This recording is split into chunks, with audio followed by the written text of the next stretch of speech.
Students math angle channel पे आपका स्वागत। आज हम एक्सरसाइज 16.3 है उसके रिमेनिंग क्वेश्चन करने जा रहे हैं। क्वेश्चन नंबर 11 को देखने जा रहे हैं। इसका बेसिक हमने पहले जो पहला पार्ट बनाया था उसमें अपलोड किया था। देखिए question number 11, in A lottery a person choose 6 different natural number at random from 1 to 20। एक लॉटरी में क्या है, एक person 6 different natural number select करता है। हमारे पास नंबर है 1 to 20, उनमें से कोई 6 नंबर वो चूज करता है। And if these 6 number match with the 6 number already fixed by the lottery committee, और यदि ये 6 नंबर पहले से जो फिक्स किए गए हैं लॉटरी कमेटी द्वारा उनसे मैच होते हैं तो he will win the prize, वो प्राइज को जीत जाता है। What is the probability of winning the prize in the game, तो प्राइज को जीतने की क्या प्रोबेबिलिटी होगी ये आपको निकालना है। Order of the number is not important, इसमें जो नंबर है ऑर्डर है उसका नंबर्स का वो इम्पोर्टेंट नहीं है। तो सॉल्यूशन देखिए, यहाँ पर जो हमारे पास टोटल नंबर्स हैं यहाँ पर वो दे रखे 20, क्योंकि 1 to 20 कोई भी हो सकते हैं। हम इसको क्या कहेंगे यहाँ पर, अब देखिए ये 1 to 20 है, मैं इसको कहूँगा नंबर ऑफ पॉसिबल आउटकम्स। ठीक है, हमें एक्चुअली क्या करना है, इसमें से 6 नंबर को सिलेक्ट करना है। ठीक है, तो नंबर ऑफ पॉसिबल आउटकम क्या होगा, C6, क्योंकि हमें सिलेक्शन करना है 20 में से 6 नंबर का, तो इसलिए मैंने इस कॉम्बिनेशन में लिखा है 20 C कॉम्बिनेशन 6, यहाँ पर हमने लिखा है। उसके बाद में देखिए नंबर ऑफ फेवरेबल आउटकम्स क्या होगा यहाँ पे,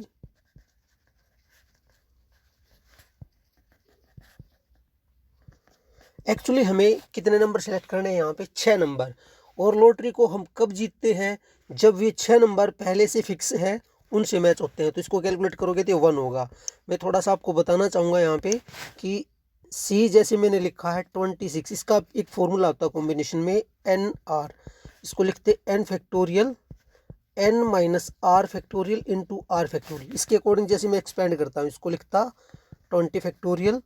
ठीक है, उसके बाद में देखिए 20 माइनस 6 फैक्टोरियल और ये 6 फैक्टोरियल, इसको हम एक्सपेंड कर सकते हैं 20 इंटू 19 इंटू 18। ठीक है, ये आगे तक जाएगा 17, क्योंकि यहाँ पे जो 20 में से देखिए एक बार दोबारा से 20 में से हमने 6 को स्प्लिट किया तो ये मिलता हमें 14, तो 14 फैक्टोरियल तक आप इसको लिखोगे 16 इंटू 15 इंटू 14 फैक्टोरियल, और इंटू में जो 6 फैक्टोरियल था उसके लिए 6 into 3 into 2 into 6 into 5 into 4 into 3 into 2 into 1 ऐसे लिखेंगे। 14 फैक्टोरियल से ये कैंसिल, और जब आप इसको सिंप्लीफाई कर लेते हो तो आपको ये मिलेगा 38760। चेक कीजिए, तो अभी तो हमारी प्रोबेबिलिटी रहती है। प्रोबेबिलिटी क्या बनती है, देखिए प्रोबेबिलिटी यहाँ पे हमें निकालनी है, जो required probability winning the prize, तो मैंने आपको पहले बता दिया ये 6 को कैलकुलेट करोगे तो 1 होगा, और अपॉन में टोटल जो थे यहाँ पे 38760। ये आपका क्वेश्चन नंबर 11 है। नेक्स्ट देखिए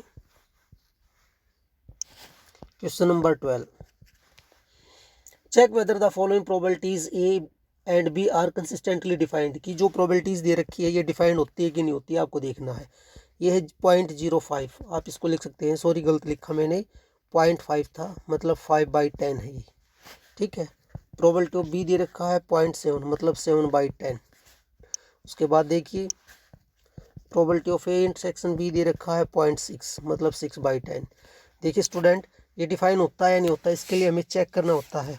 यहाँ पे जो प्रोबेबिलिटी ऑफ A दे रखी है वो 5/10 है, प्रोबेबिलिटी B दे रखी है 7/10, और जो इंटरसेक्शन दे रखा है वो 6/10 है यहाँ पर। तो यहाँ पे सोचने की बात ये है कि देखिए सेट थ्योरी में आपने पढ़ा होगा, जो A इंटरसेक्शन भी है always less than to A और B से लेस होता है या A से लेस होता है, तो means probability of A intersection B की जो है ये प्रोबेबिलिटी A से लेस होनी चाहिए। बट इस केस में क्या दे रखी है यहाँ पर, देखिए ये दे रखी है यहाँ पर 6/10 और ये दे रखी है 5/10, विच इज़ नॉट राइट। ठीक है, ये ट्रू नहीं बनती है यहाँ पर, तो ये not possible to define, not possible आप लिख सकते हैं टू डिफाइन। ये आपका पहला पार्ट है, कंसिस्टेंटली डिफाइन नहीं होता। सेकंड में आप देखिए प्रोबेबिलिटी ऑफ ए दे रखा है यहाँ पे 0.5 था तो 5/10 लिखा, प्रोबेबिलिटी बी दे रखा है 4/10 लिख दिया मैंने, 0.4 था, और ए यूनियन बी देखिए यहाँ पे 0.8 था, तो मतलब 8/10 लिखा है यहाँ पर। अब इसके बाद में देखिए क्या डिफाइन होता है या नहीं होता, इसको भी चेक करते हैं हम एक बार। हमने एक फॉर्मूला बताया था ए यूनियन बी का, ये होता है probability of A plus probability of B minus probability of A intersection B. इसकी वैल्यू है 8/10, इसकी वैल्यू हमें दे रखी है 5/10 और ये दे रखा है 4/10 माइनस में probability of A intersection B. तो देखिए ये क्या मिलता है, 8/10 माइनस में 9/10 equal to minus probability of A intersection B. Means क्या मिलता है, probability of A intersection B हमें मिलता है 1/10। आप चेक कर सकते हैं, आफ्टर कैलकुलेशन मैंने ये लिखा है यहाँ पे प्लस माइनस को सब्ट्रैक्ट करने के बाद में, ठीक है। तो अब आप देखिए यहाँ पर आप देख सकते हैं जो probability of A intersection B है वो less than to probability of A है। Similarly probability of A intersection B है जो less than to probability of B है। तो yes it is possible to define, ये पॉसिबल है यहाँ पर, ठीक है। तो आप इसको चेक कर सकते थे। ये क्वेश्चन नंबर हमारा 12th है। नेक्स्ट देखिए क्वेश्चन नंबर 13th।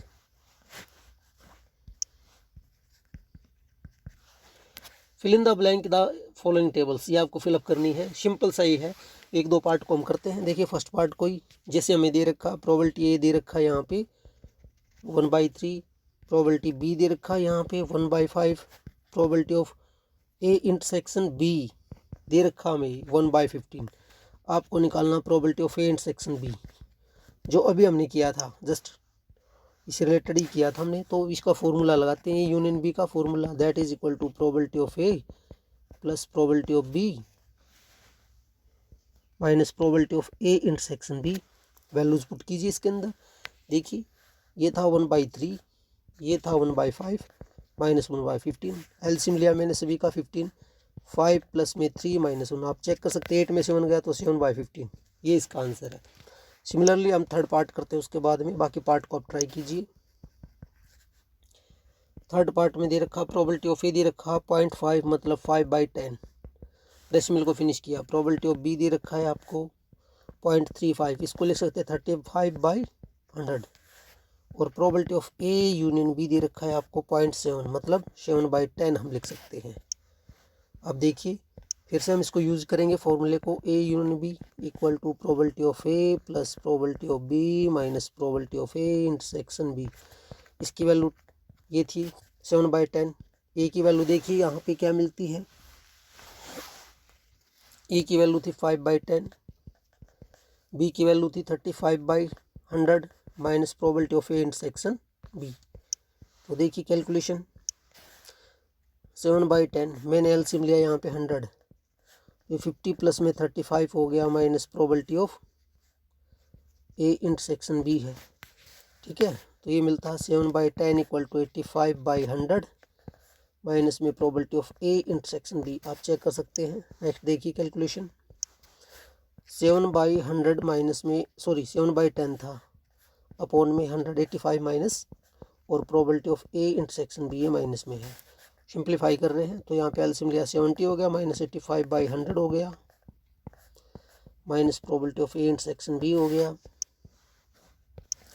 यहाँ से मिलता माइनस 15/100, आप देख लीजिए minus probability of A intersection B, ये कैंसिल, मतलब probability of A intersection B equal to 15/100, ये इसका आंसर है, ठीक है। आप इसको लिख सकते हैं 0.15। ये क्वेश्चन नंबर हमारा 13 था। नेक्स्ट देखिए question number 14। Given probability of A equal to 3/5, probability of B equal to 1/5। Find the probability of A और बी, हमें निकालना है ए और बी निकालना है प्रोबेबिलिटी ए, ठीक है। They are mutually exclusive. देखिए म्यूचुअली एक्सक्लूसिव आपको दे रखे, मैंने एम ई लिखा है, इसका मतलब होता है A intersection B equal to 5 and probability of A intersection B equal to 0। ये देखिए आप ध्यान से, तो बस फॉर्मूला लगाइए यहाँ पे, ए और है तो यूनियन का फॉर्मूला हम लगा रहे हैं, प्रोबेबिलिटी ऑफ ए प्लस में प्रोबेबिलिटी ऑफ बी माइनस में probability of A intersection B की वैल्यू मैं लिख देता हूँ एक बार। देखिए ए की वैल्यू थी 3/5, इसकी वैल्यू थी 1/5 और ये 0 मैंने ऑलरेडी आपको बता दिया है, ये हो गया 4/5। ये इसका रिक्वायर्ड आंसर है। नेक्स्ट देखिए question number 15, if A B are the events that probability of A, probability A की वैल्यू दे रही, सॉरी ई है यहाँ पर 1/4, probability of F equal to 1/2, probability of E और एंड है भैया, एंड एफ इक्वल टू 1/8, मतलब probability of E intersection F, and का मतलब इंटरसेक्शन होता है 1/8। ये गिवन है अभी तक जो मैंने लिखा है। उसके बाद में पहला पार्ट है यहाँ पे ई और ये निकालना है, प्रोबेबिलिटी ऑफ ई और एफ,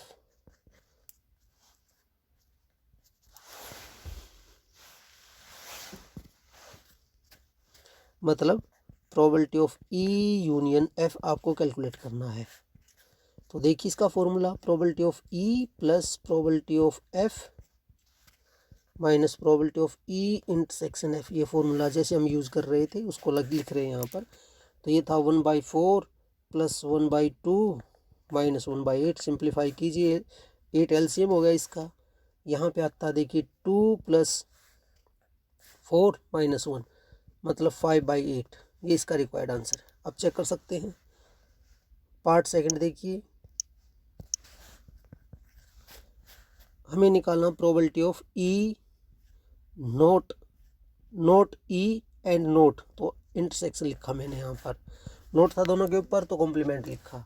इसके लिए हमने डी मॉर्गन्स लॉ पढ़ा है, देखिए मैं बता देता हूँ डी मॉर्गन्स लॉ क्या होता है। Note E intersection note F,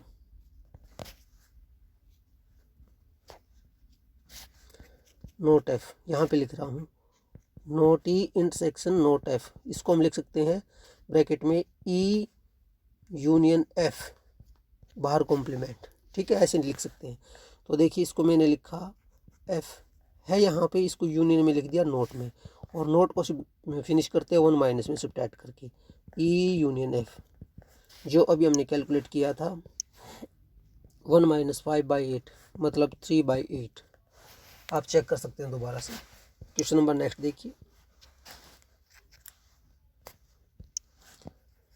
question number 16, event E and F are such that, probability E और एफ दे रखा है, प्रोबेबिलिटी ऑफ नोट ई, देखिए नोट ई और दे रखा है यहाँ पर, और एफ इक्वल टू 0.25, मतलब probability of E note union मैंने लिखा है एफ इक्वल टू 0.25, ठीक है, इसको लिख सकते हैं 25/100। State whether they are mutually exclusive, इसको देखना मैं यहाँ पर थोड़ी सी मैंने गलती की है, नोट ई और नोट एफ था, यहाँ पर भी नोट था तो ये आता है यहाँ पर। डी मॉर्गन्स लॉ लगाइए, देखिए इसको लिखेंगे E intersection F complement equal to 25/100, मतलब कॉम्प्लीमेंट को हटाने के लिए 1 में सब्ट्रैक्ट किया, E intersection F equal to 25/100, इसको सिंप्लीफाई करते 25 की पोजीशन चेंज की, शिफ्ट किया मैंने यहाँ पे, और probability of E intersection F को शिफ्ट किया मैंने, तो देखिए क्या मिलता है यहाँ पर, ये मिलता है 75/100 कैलकुलेशन के बाद probability of E intersection F. आपको ध्यान रहे यहाँ पे म्यूचुअली एक्सक्लूसिव के लिए प्रोबेबिलिटी ऑफ ये जो ई इंटरसेक्शन एफ होता है इक्वल टू 5 होता है, और आप कह सकते हैं probability of E intersection F equal to 0 होता है। तो यहाँ पे जो निकला है probability of E intersection F equal to 25/100 मिलता है, which is not equal to 0, so not mutually exclusive आप लिख सकते हैं। क्वेश्चन नंबर 16 है, देख सकते हैं आप अच्छे से। नेक्स्ट क्वेश्चन देखिए,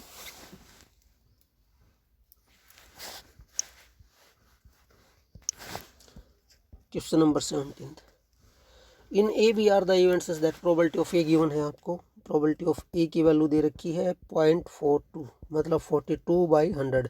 हम सभी क्वेश्चन में डेसिमल को फिनिश करते हैं। Probability of B equal to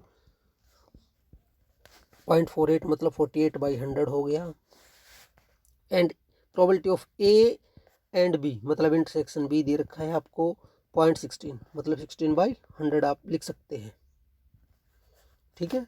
उसके बाद देखिए नोट ए निकालना है आपको, पहला पार्ट प्रोबेबिलिटी ऑफ नोट ए, इसका मतलब होता है 1 माइनस प्रोबेबिलिटी ऑफ ए, ठीक है। तो 1 माइनस में प्रोबेबिलिटी ए की वैल्यू हमने लिखी थी अभी, आप देख सकते हैं 42/100, एलसीएम लिया मैंने 100 माइनस 42/100, ये होता है 58/100, 0.58 लिख सकते हैं। पहला पार्ट फिनिश हो चुका है, दूसरा पार्ट देखिए। नोट बी, जैसे हमने ये किया था, नोट बी का मतलब 1 minus probability of B. 1 minus में बी की वैल्यू जो दे रखी थी 58 था, ये 48 सब्ट्रैक्ट करके देखिए, ये 52 मिल जाएगा आपको बाय 100। सिमिलरली थर्ड पार्ट देखिए अब आप। ए और बी, बहुत सारे क्वेश्चन किए हैं। ए और बी यूनियन का फॉर्मूला लगा के आप इसको कैलकुलेट कर सकते हैं, काफ़ी सिंपल सा क्वेश्चन है। उसके बाद में आप नेक्स्ट क्वेश्चन देखिए, हम ये आपके लिए छोड़ते हैं। ठीक है, in class 11th of the school 40% of the student study mathematics. देखिए यहाँ पर 40% स्टूडेंट मैथमेटिक्स पढ़ते हैं, तो मैं एम को डिफाइन करता हूँ स्टडिंग मैथ्स, ये मैथ्स के लिए लिखा हमने। उसके बाद में देखिए एंड 30% स्टडी बायोलॉजी, बी लिख लेता हूँ बायोलॉजी के लिए यहाँ पे। तो इनकी प्रोबेबिलिटी दे रखी है, प्रोबेबिलिटी ऑफ एम 40% दे रखा था। 40% का मतलब हो जाएगा 40/100। ठीक है, उसके बाद देखिए प्रोबेबिलिटी ऑफ बी दे रखा बायोलॉजी 10%, सॉरी 30%। 30% का मतलब 30/100 होता है। ठीक है, एंड उसके बाद में दे रखा है स्टडी बायोलॉजी। ठीक है, दोबारा से देखिए 40% student study mathematics and 30% study biology. उसके बाद में 10% of the class study both mathematics and biology.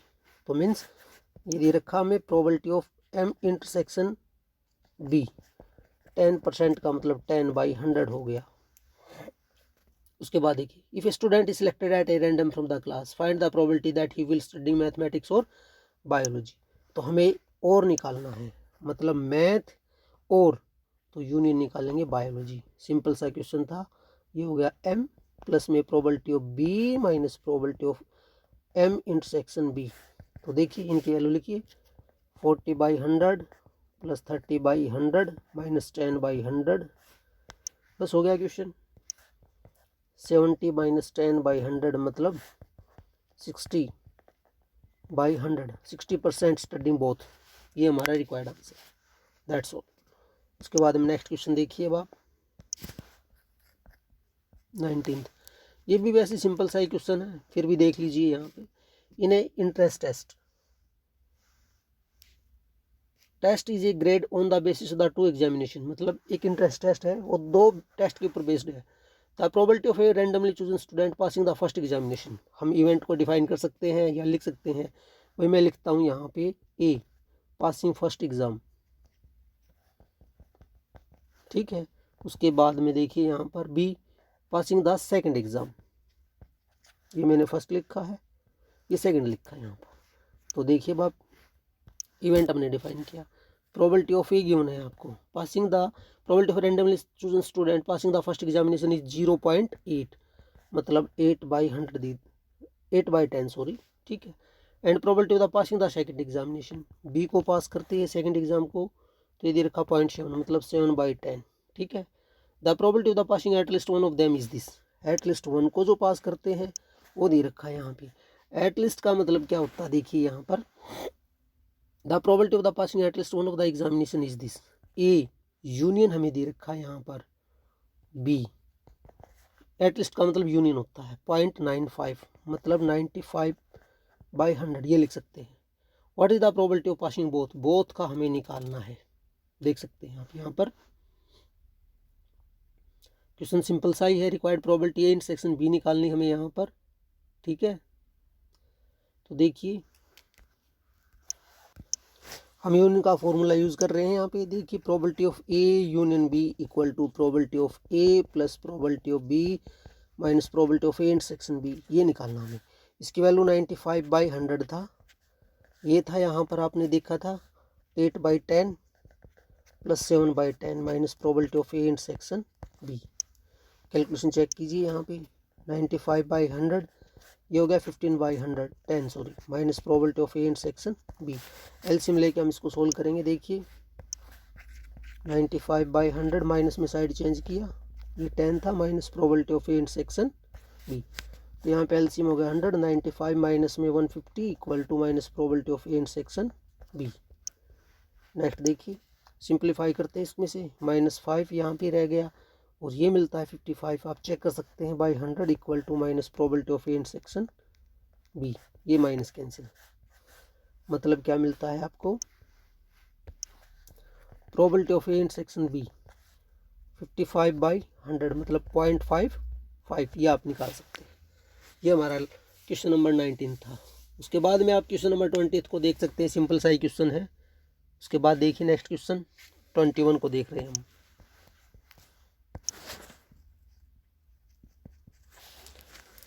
In a class of the 60 student, total student दे रखे हैं आपको 60, 30 ऑप्टेड फॉर एनसीसी। देखिए हम इवेंट को डिफाइन करते हैं यहाँ पे।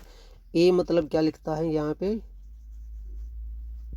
स्टूडेंट ऑप्टेड, देख सकते हैं आप यहाँ पे एनसीसी, ठीक है। बी को हम लिखते हैं यहाँ पे NSS.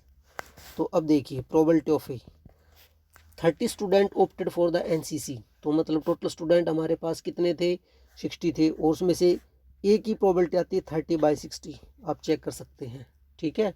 Similarly probability of B देखिए, and 24 opted for the 32 opted for the NSS, NSS को ऑप्टेड करते हैं यहाँ पे 32/60 लिखा हमने,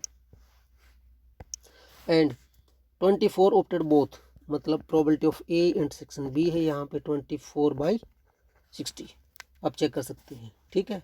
अब पहला पार्ट हमें निकालना है। सबसे पहले देखिए स्टूडेंट ऑप्टेड फॉर एनएसएस और यूनियन निकालना, मतलब ए यूनियन बी। बहुत सारे क्वेश्चन किए हमने, probability of A plus probability of B minus probability of A intersection B, इनकी वैल्यू लिखिए यहाँ पे।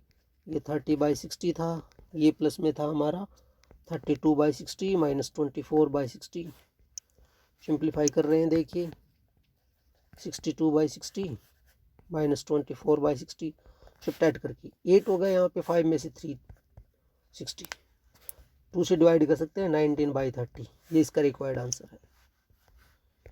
पार्ट सेकंड देखिए, ऑप्टेड नाइदर, मतलब नाइदर तो A intersection B, neither A neither B, इसको डी मॉर्गन्स लॉ से हम करते हैं A union B complement.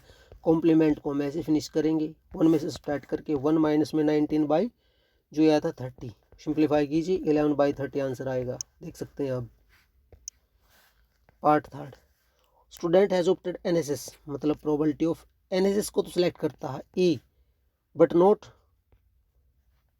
NCC, मतलब इसको सब्ट्रैक्ट करना हमने यहाँ पर। एनएसएस वाला देखिए हमने क्या लिखा था, एनएसएस वाला एनएसएस को हमने बी लिखा था, ये मैंने गलत लिख दिया। Probability of A not intersection B, B को तो लेता है, सी को, ए को नहीं ले रहा है यहाँ पर, ए कॉम्प्लीमेंट आएगा, यहाँ पे गलत लिखा, तो इसको लिखेंगे probability of B minus probability of A intersection B. तो बी की वैल्यू देखिए क्या थी, ये था 32/60, माइनस में कॉमन जो था यहाँ पे 24/60, सब्ट्रैक्ट करके लिखो 8/60, 4 से कैंसिल, 4 टू जा, ठीक है, और 4 पे 15 पे गया, मतलब 2/15। तो स्टूडेंट ये थी एक्सरसाइज हमारी 16.3। उम्मीद करते हैं आपको समझ में आई होगी। Thank you, have a nice day.